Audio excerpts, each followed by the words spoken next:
if you were to start to sell into the DACH market, how would you start using AI? So I wouldn't start using AI. I would just try to start understanding how Germans reply. What's the, what are the cultural differences? And so first thing I would do is to try and speak to as many people as I can who are going to help me go and sell in Germany. Now there's more and more thanks to communities like SDRs of Germany. But then, I would really understand what's the playbook, what works well, and then use AI typically. So, for example, I'd say, okay, I found out that tech companies are not that interesting, but there's the SMBs and everything. So now I want to use AI to build a list. So I'm going to build a list of companies and I want to enrich everything and see, okay, what's their focus? What's the vertical they have? Are they selling subscription? Are they selling one-off projects, everything? So I would enrich all this data to see, okay, these companies, let's say I work with SMB companies that work from, I don't know, in Western Germany. So I would define what's Western Germany and everything. And then I typically talk to a chief development officer or whatever. And so really understand the playbook and then use AI to enrich and find the data. So that's really how we start. But basically starting selling in Germany wouldn't imply using AI. I love that because it always comes back to what you say at the beginning. Enhance the data, like get the data, scrape the Yeah. data. It's not about replacing you, it's about making you the master of the thing in the end. Yeah, So I think that's exactly. such a good point. And then are there places where people can learn more about which tool do I need for that, like which tool should I use there, or do you just Google that? So I mean, you have people you can follow. The only issue I see with tool lists is that everyone say, "Hey, here are the top 20 list or top 20 AI tools, and these are great for engagement on posts on LinkedIn, but these are super bad to actually get you anywhere." So for me, it would be more, you go, you do the task, and you identify a task that you keep repeating all the time, and you're like, okay, there must be a better way to do that. So you could do like lead scraping data. There's a place called Cold IQ. So it's an agency. They do like cold outreach using AI, and it works really well for them. But they also have a huge list of tools, and they can show you what's the specific tool for prospecting, video prospecting, AI recording, whatever. So Cold IQ is a great place if you want to find these additional tools, I would say. Yeah, you just answered my second question as well, because if you want to start a business, okay, cool, this is how you start it. Talk to people, understand the market, Yeah. understand the people, and then, then you can scrape the data, understand the data, summarize, etc., etc. Yeah. When you're already in the business, and I actually did that yesterday, so it's funny that you say that. I did an exercise yesterday of doing a day log. So what are the tasks that I Uh-huh. do professionally to Yeah. identify which one are needed, which one is essential, which one is automated, which one can I delay or can I delete, and which one can I give away, like if give to Yeah. Fiverr or Upwork or whatever.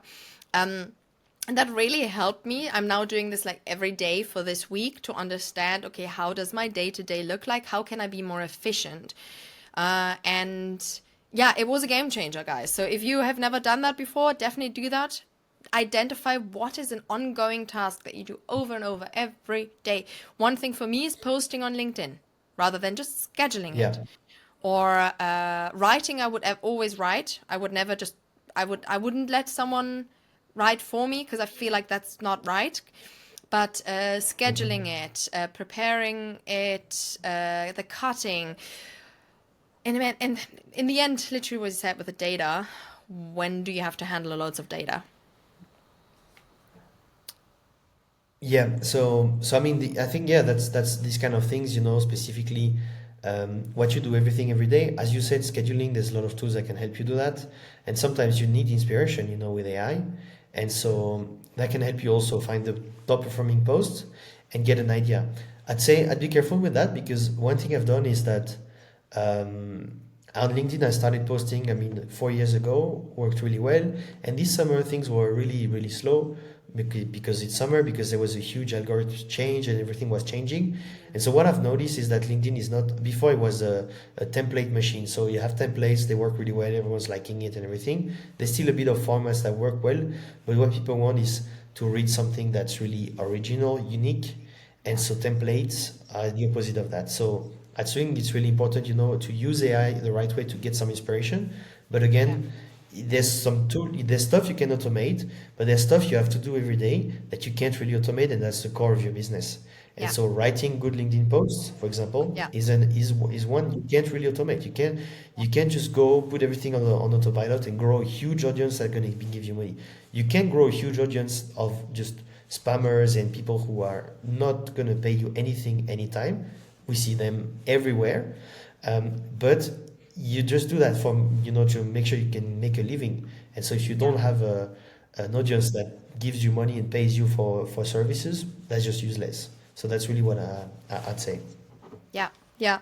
100%. Such a good point. I guess with all of this, and we already spoke a lot about being the master rather than the servant and prompting, etc. What would you say is like, do you have a magic formula, like a magic format that you use as prompting that okay, the first thing is I need to cover the overall, then I have to say the style, then I have to say, like your step-by-step format? So I don't say I have a magic formula. I just have something where it's really interesting to make sure that you have models you can train it on. So it's always, it's always coming with ideas of what's a good thing you want to have. So it's always important before prompting anything to find what you want it to look like. So you have the specific people. Now I think ChatGPT is connected with the internet, so it's pretty nice because you can connect with that. But when you don't know how to get started, you can use AI and say, hey, I'd like to do this on this style, this type of voice. So give me some examples or tell me what would be the steps I need to follow to create content like this person, for example, or to create a cold email like this one I have seen. And then you can say, okay, break it down in 5 parts, this part, this part, this part.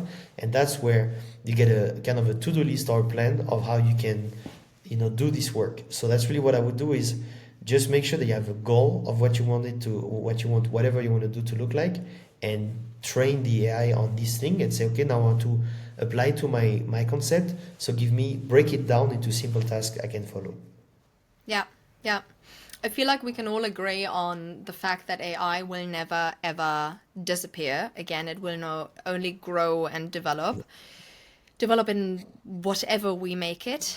I am Mhm. currently going through a training as well about like improving business structures, etc., etc. And a big part of it is using AI to be more efficient. Because one thing that I've Mhm. noticed is that especially nowadays, like almost everyone is working from home. You know it yourself. You're, literally an advocate Yeah. of remote work. So you're working from home. Mhm. You don't need the work, the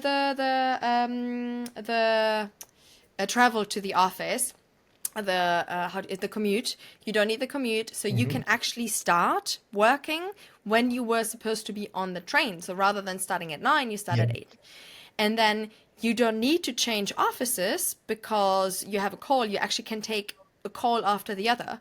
So I at some point had like Yeah. 13 calls back to back, not being able to eat from 8 a.m. down to, I don't know, I think I worked until like 7, until I was like, I don't Mhm. want that life. I don't want that rush. So in order to make this better, in order to work less but work smart, we need to understand AI better. We need to see which tools are coming. We need to see which tools we don't need. And that's another thing actually. Mhm.